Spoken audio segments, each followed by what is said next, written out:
31 अक्टूबर 1984 सुबह के 9:32 पर एक कार तेजी से दिल्ली के एम्स अस्पताल के इमरजेंसी गेट पर पहुंची। तुरंत स्ट्रेचर मंगवाया गया और सोनिया गांधी ने गाड़ी से उतारा श्रीमती इंदिरा गांधी को। पूरी तरह से खून से लथपथ इंदिरा गांधी का शरीर गोलियों से छलनी हो चुका था, जिसे देख वहां मौजूद डॉक्टर्स भी घबरा गए। उनके अंतिम पलों की गवाह बनी डॉक्टर स्नेह भार्गव बताती हैं कि उन्हें गोलियों का तो कोई हिसाब ही नहीं लगा कि जितनी गोलियां उन्हें लगी थी। उनके शरीर में बहुत गोलियां थी और कुछ शरीर के आर पार होकर ट्रॉली और जमीन पर गिरी हुई थी। उनके दिल में मामूली गतिविधि दिख रही थी, लेकिन नाड़ी में कोई धड़कन नहीं थी। हम जैसे उनकी गर्दन से खून चढ़ा रहे थे, वो पेट से बाहर बहे जा रहा था। कुल 80 बोतलें खून चढ़ाने और करीब 4 घंटे तक कोशिश करने के बाद डॉक्टर्स ने श्रीमती इंदिरा गांधी को मृत घोषित कर दिया। पूरे देश में दंगे भड़क उठे। भारतीय क्रिकेट टीम उस वक्त पाकिस्तान में क्रिकेट खेलने गई थी और इंदिरा गांधी की मौत की खबर मिलते ही खिलाड़ियों की आंखों से आंसू छलकने लगे, लेकिन पाकिस्तानियों ने तालियां पीटकर उनकी मौत का जश्न मनाया। भारत में इंदिरा गांधी की अंतिम यात्रा में 35 लाख लोग इकट्ठा हुए और उनकी मौत से पूरी दुनिया की राजनीति हिल गई थी। लेकिन ये वो आयरन लेडी जिन्हें अमेरिका की नाक के नीचे परमाणु परीक्षण कर भारत को न्यूक्लियर सुपर पावर बनाने का सारा श्रेय जाता है। 1971 की जंग में पाकिस्तान को चींटी की तरह मसलकर बांग्लादेश को आजादी दिलवाई थी और 1975 में आपातकाल घोषित करके दुनिया के सबसे बड़े लोकतंत्र भारत को अपने कंट्रोल में ले लिया था।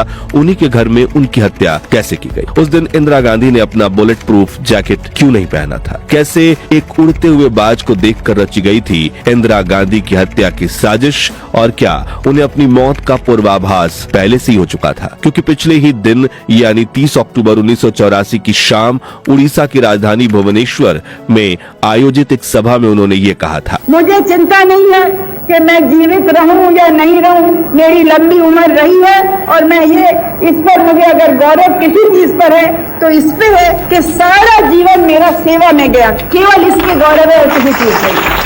और जब तक मुझमें सांस है तब तक सेवा ही में जाए और जब मेरी जान जाएगी तो मैं कह सकती हूँ कि एक एक खून का खतरा जितना मेरा है वो एक एक खून एक भारत को जीवित करेगा, भारत को मजबूती देगा। जानेंगे इंदिरा गांधी की हत्या से जुड़ा दिल दहला देने वाला किस्सा इस वीडियो में, तो बने रहिएगा वीडियो के अंत तक।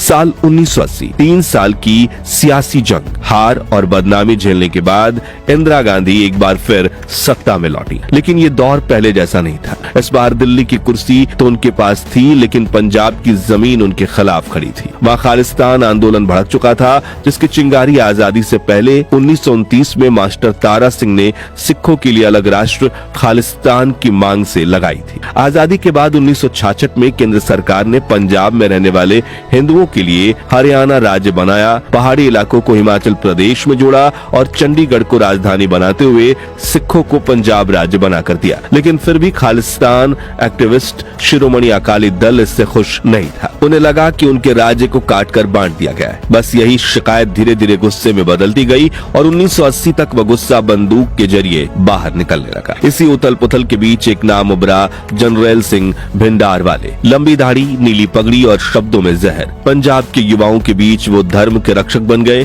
लेकिन धीरे धीरे वही रक्षक हथियारों का सौदागर बन बैठा। भिंडारवाले लगातार अमृतसर के स्वर्ण मंदिर में अपनी पनाह ले रहे थे, जहां गोलियों और ग्रेनेड को छिपाया जा रहा था। दिल्ली तक जब ये खबर पहुंची तो इंदिरा गांधी ने हालात काबू करने के लिए सेना बुलाने का फैसला लिया और लॉन्च हुआ ऑपरेशन ब्लू स्टार। 6 जून से शुरू हुए इस अभियान में भारतीय सेना ने स्वर्ण मंदिर परिसर को घेर लिया। हजारों गोलियां चली और कुछ ही दिनों में सैकड़ों जिंदगियां मिट गईं। सेना ने आतंकियों को खत्म किया, मगर उसके साथ ही कुछ सिखों के दिलों में इंदिरा के लिए नफरत का एक जहर घुल चुका था, जो आगे चलकर उनकी मौत का कारण बनने वाला था। GBS सिंधु ने अपनी किताब द खालिस्तान कॉन्स्पिरेसी में लिखा है, 7 जून की शाम मैं अपने परिवार के साथ गुरुद्वारा बंगला साहिब गया था, जहाँ मैंने गुरुद्वारे के लंगर वाले प्रवेश द्वार के पास प्रदर्शित हो रहे एक प्ले कार्ड यानी पोस्टर को देखा, जिस पर लिखा हुआ था, सिख भाइयों जान लो कि भाई अमरीक सिंह और थारा सिंह को तड़पा कर मारा गया है। अब इस ब्राह्मणी को मारना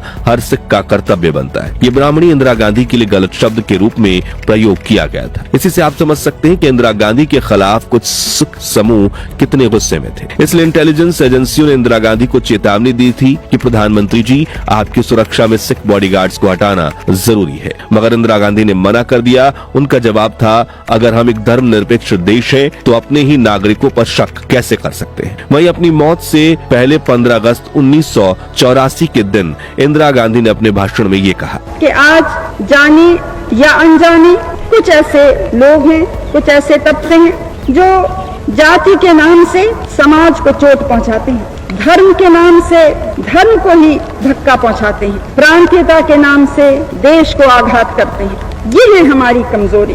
इसके बाद उन्होंने परिवार से कहा कि अगर मुझे कुछ हो जाए तो मेरी अस्थियां हिमालय पर बिखेर देना। उनके बेटे राजीव ने हंसकर कहा, माँ आप इतना क्यों सोचती हैं? लेकिन शायद इंदिरा पहले ही से सब कुछ जान चुकी थी। अक्टूबर 1984 में उन्होंने अपने नोट्स में लिखा, यदि मेरी हिंसक मृत्यु हो तो मुझे कोई अफसोस नहीं होगा। हिंसा हत्यारों के कर्म में होगी, मेरे जीवन में नहीं। कुछ दिन बाद उन्होंने सोनिया से कहा, मैं सोच रही हूँ कि कश्मीर जाऊँ, चिनार के फूल देखना चाहती हूँ। वो राहुल और प्रियंका को लेकर कश्मीर भी गई और 28 अक्टूबर को लौट आई। अगले दिन उड़ीसा में उन्होंने वो ऐतिहासिक भाषण दिया, अगर मैं आज मरी तो मेरे खून की हर बूंद इस देश को मजबूत बनाएगी। और अपने अंतिम दिनों में उनके इसी स्वभाव को लेकर कई लोग कहते हैं कि उन्हें अपनी हत्या का पूर्वाभास हो चुका था। अब आई 30 अक्टूबर 1984 की वो काली सुबह, जब मशहूर एक्टर, टीवी प्रेजेंटर पीटर उस्तिनोव को उनका इंटरव्यू करना था। इंदिरा ने इस मौके के लिए हल्के केसरिया रंग की काली बॉर्डर वाली सूती साड़ी पहन ली। फिर उन्होंने नाश्ता किया। इस दौरान डॉक्टर कृष्ण प्रसाद माथुर उनका रेगुलर हेल्थ चेकअप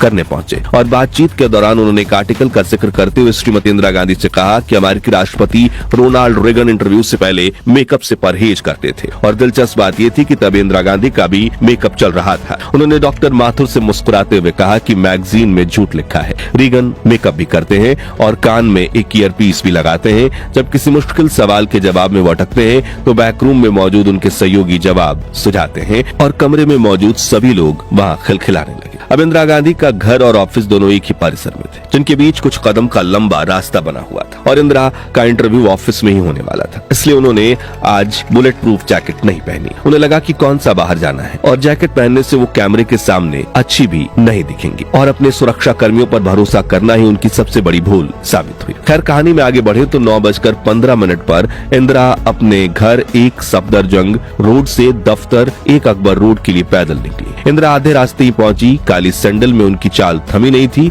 एक तरफ आंचल लहरा रहा था, दूसरी तरफ उनका लाल कसीदाकारी वाला झोला। पीछे दिल्ली पुलिस का एक कांस्टेबल मैडम के ऊपर छाता ताने हुए चल रहा था। उसने कुछ फीट पीछे इंदिरा के निजी सचिव राजेंद्र कुमार धवन, उनके ठीक पीछे चपरासी और एक दारोगा चल रहे थे। इंदिरा अभी लकड़ी के उस छोटे से गेट के पास पहुंची ही नहीं थी कि सामने से दरोगा बेअंत सिंह आया, जो पिछले 9 साल से उनके सुरक्षा अमले का हिस्सा था। कई बार साथ में विदेश भी गया था और इंदिरा गांधी को उस पर भरोसा था। उन्होंने बेअंत को देखा और समझ गई कि अब सरदार जी नमस्ते करेंगे। उन्होंने भी बेअंत के सामने नमस्कार की मुद्रा में हाथ मोड़े, लेकिन इस बार बेअंत ने हाथ मोड़े नहीं बल्कि तान दिए, अपनी सर्विस रिवाल्वर समेत। इंदिरा के पास शायद आधा या 1 सेकंड रहा होगा। वो चीखी, क्या कर रहे हो? तब तक गोली की तेज चीख ने आसमान चीर दिया। एक एक करके 5 गोलियां पॉइंट ब्लैंक रेंज से। फिर उसने अपने साथी सतवंत की तरफ देखते हुए चिल्लाया, फायर, जिसने दस्त का बहाना बनाकर अपनी ड्यूटी लगवाई थी। बेअंत की आवाज सुनकर सतवंत सिंह ने अपनी ऑटोमेटिक गन निकाली और पूरी मैगजीन खाली करके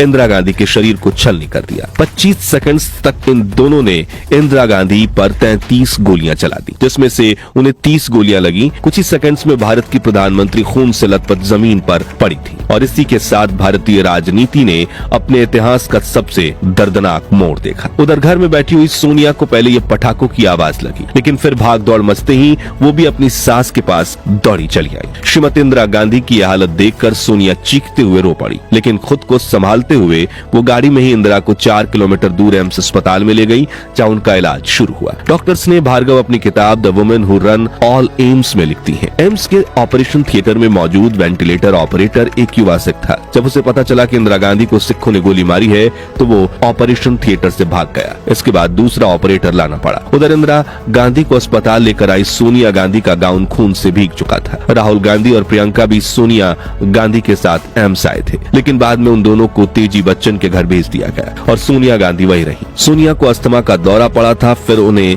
दवा देकर ठीक किया गया। उन्हें ऑपरेशन थिएटर के बाहर वाले कमरे में बिठा दिया गया। उस वक्त राजीव गांधी कोलकाता में थे। खबर मिलते ही वो दिल्ली पहुंचे, जहां नेताओं ने उन्हें प्रधानमंत्री बनने के लिए कहा ताकि देश की व्यवस्था न बिगड़े। मगर राजीव दौड़ते हुए अस्पताल पहुंचे, जहां सोनिया उन्हें गले लगाकर फूट फूट कर रोने लगी। तभी राजीव ने सोनिया को बताया कि उन्हें प्रधानमंत्री बनाना चाहते हैं। सोनिया ने रोते हुए कहा, क्यों ना हम कहीं और चल ले, वरना वे तुम्हें भी मार देंगे। मगर राजीव ने कहा कि मैं प्रधानमंत्री बनूं या ना बनूं, वो मुझे वैसे भी मार देंगे। उसी शाम 6:45 पर राजीव गांधी को प्रधानमंत्री पद की शपथ दिलवाई गई। पूरे देश में अफरा तफरी मच गई थी। सब जानना चाहते थे कि आखिर क्या हुआ। उस वक्त इंटरनेट नहीं था, इसलिए पूरा देश खबरों के लिए अखबार, टीवी और रेडियो पर निर्भर था। दोपहर से हर तरफ ये बातें आग की तरफ फैल रही थी कि मैडम प्राइम मिनिस्टर की हत्या कर दी गई। लेकिन देशवासी शाम 8 बजे का इंतजार कर रहे थे, क्योंकि उस वक्त दूरदर्शन पर समाचार आते हैं। शाम हुई, टीवी खुला, सामने सलमा थी। सलमा, जिनके कान के पीछे लगे गुलाब से भारत का हर शख्स उन्हें पहचानता था, लेकिन उस दिन गुलाब नहीं था। और सलमा के बोलने से ही पहले हर कोई समझ चुका था कि जरूर कुछ बुरा हुआ है। तभी मायूसी भरी आवाज में सलमा बोली, प्रधानमंत्री इंदिरा गांधी अब नहीं रही। आज सुबह पीएम आवास के बाहर उनके ही गार्ड ने गोली मारकर उनकी हत्या कर दी। ये खबर सुनते ही पूरे देश में करोड़ों लोगों की आंखों में आंसू बहने लगे। पूरे देश में सिख विरोधी दंगे भड़क उठे। 3 नवंबर को जब इंदिरा गांधी की अंतिम यात्रा निकाली गई तो दिल्ली की सड़कों पर 35 लाख लोग इकट्ठा हुए। लेकिन इंदिरा गांधी की हत्या करने वाले हत्यारों का क्या हुआ? 31 अक्टूबर 1984 की सुबह ही गोली चलाने के बाद बेअंत सिंह वही मौके पर मारा गया, जबकि सतवंत सिंह को जख्मी हालत में गिरफ्तार कर लिया गया। उसके बाद अगली 3-4 दिनों में जांच एजेंसियों ने 2 और नामों को हिरासत में लिया, बेअंत सिंह का रिश्तेदार केहर सिंह और बलबीर सिंह, जिस पर साजिश रचने का आरोप था। चार्जशीट में कहा गया कि ऑपरेशन ब्लू स्टार के बाद बेअंत बदले की अग्नि में जलने लगा था। इसी बीच उसकी मुलाकात बलबीर सिंह से हुई। दोनों पीएम हाउस में तैनात थे और वहीं पंजाब के हालात पर बातें होती रहती थी। तभी एक दिन पीएम आवास में एक पेड़ पर अचानक बाज आकर बैठा। सिख परंपरा में बाज को गुरु गोविंद सिंह का प्रतीक माना जाता है। बेअंत और बलबीर ने इसे गुरु का संदेश समझा कि ऑपरेशन ब्लू स्टार का बदला लेना ही होगा, और यहीं से पीएम इंदिरा की हत्या की साजिश की शुरुआत हुई। खैर, पीएम इंदिरा की हत्या के बाद तलाश, पूछताछ, साक्ष्य जुटाने में लंबा समय लगा। अदालत ने सबसे पहले सुनवाई में मृत्युदंड की सजा सुनाई। 22 जनवरी 1986 को निचली अदालत ने सतवंत, केहर और बलबीर को फांसी की सजा दी, लेकिन प्रक्रिया यहीं खत्म नहीं हुई। हाईकोर्ट और सुप्रीम कोर्ट में अपीलें चली। सुप्रीम कोर्ट ने बलबीर के विरुद्ध सबूतों को कमजोर ठहराया और उसे बरी कर दिया गया, जबकि सतवंत और केहर को फांसी की सजा दी गई। 6 जनवरी 1989 की सुबह दिल्ली तिहाड़ जेल में दोनों को फांसी पर लटका दिया गया। तो मित्रों, अगर उस रोज इंदिरा गांधी की हत्या नहीं हुई होती तो क्या आज भारत की राजनीति की तस्वीर कुछ और ही होती? और क्या वाकई में उन्हें अपनी हत्या का पूर्वाभास हो चुका था? अपनी राय हमें कमेंट्स में बताइए। इस वीडियो को जितना हो सके शेयर करके इसे हर भारतीय तक पहुंचाइए।